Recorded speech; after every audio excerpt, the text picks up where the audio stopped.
Hi, sixth grade scientists, welcome back. So today we're wrapping up science for the week, and we've been talking again about properties of matter.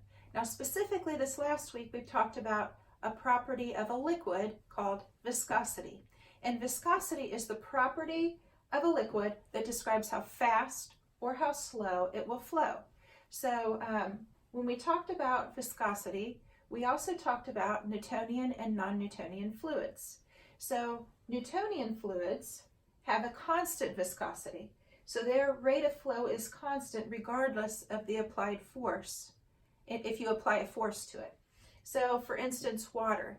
Water, if you pour just a little bit at a time, it will have the same rate of flow as if you turn it like this and turn it more, or if you shake it, or if you bump it, or whatever you do to water, it is not going to change the viscosity.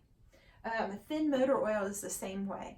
Now also we talked too, when we talked about non-Newtonian fluids, we also referred back to Newtonian fluids, and we said that the molecules in the Newtonian fluids are smaller, which causes the viscosity then to be able to stay the same.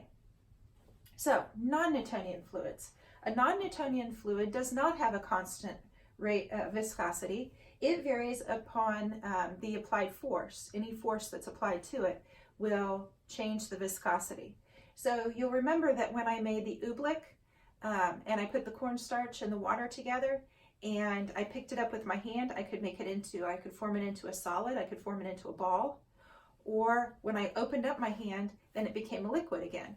I also put it into a pan and I slapped it. Well, if I did that with water and I slapped water, the water would come back in my face. But when I did that with the oobleck, it just stayed there, and it just kind of, it became more like a solid, like I was smacking something, like I was smacking a tabletop.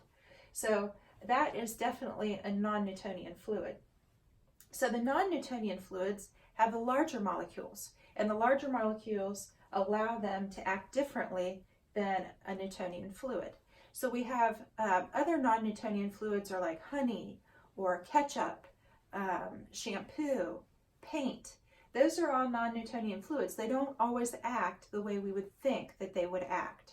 So I've got two videos for you to watch today which go more into Newtonian and non-Newtonian fluids, and they also refer back to the property of viscosity, because you'll notice within the definitions viscosity is a big part of what makes them either Newtonian or non-Newtonian. All right?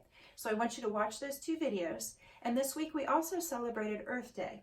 And when we were celebrating Earth Day, I made something called seed paper, and almost broke my blender, but you know. So I made my seed paper, and I wanted to show you what it looks like. It's still slightly damp, so I think I'm going to let it sit for another day.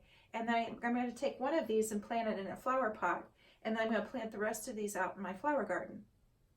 And I'll let you know if they grow. So I want you to as you're finishing up your Earth Day celebration activity, I want you to think about long range. How will this affect the Earth long range? So if you made a plan to conserve energy in your home, make sure that you're sticking with that plan long range, so that you're not just doing something just one day to celebrate Earth Day. We need to make this something that we can do and it will last. Like my flowers, if my flowers grow, my flowers will last a long time. Or I plan to plant an apple tree later on, later on in the spring. And so that's something that long range will have an effect on the Earth. So just think about that as you're finishing up your Earth Day activity. How can I make this something that can be a long range help for the Earth? All right? So I want you to finish up your activities for the week and watch your two videos. I want you to keep watching, keep thinking, always stay curious, and I'll see you on Monday.